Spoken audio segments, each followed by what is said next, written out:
ही लोकशाही आहे, ठोकशाही नाही असं म्हणत छगन भुजबळ यांनी मनोज जरांगे यांना सुनावले।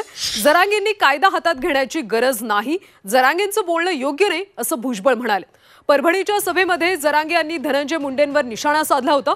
देशमुख कुटुंबियांना त्रास दिला तर धनंजय मुंडेंना रस्त्यावर फिरू देणार नाही, समाजाला त्रास दिला तर घरात घुसून मारू असा इशारा जरांगे यांनी दिला होता आणि त्यावर आता छगन भुजबळ यांनी जरांगेंना चांगलंच सुनावले। धनंजय भाऊ देशमुख आणि त्यांच्या कुटुंबियाला जर धक्का लागला तर धनंजय मुंडेला रस्त्याने सुद्धा फिरून देणार नाही।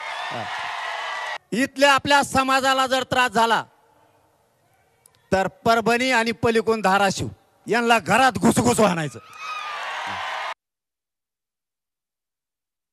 हे जे आहे जरांगे हे जे पद्धतीने बोलतायत काय हे काही बरोबर नाही।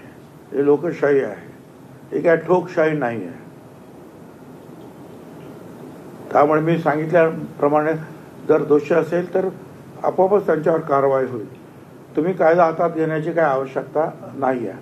आणि जरांगेच्या बाबतीत म्हणाल तर ते स्वतः काय मुंडे साहेब 4-5 वेळा त्यांचं उपोषण सोडवायला गेलेले होते, त्यामुळे ते एकमेकांना ओळखतात, ते पाहून घेतील काय ते।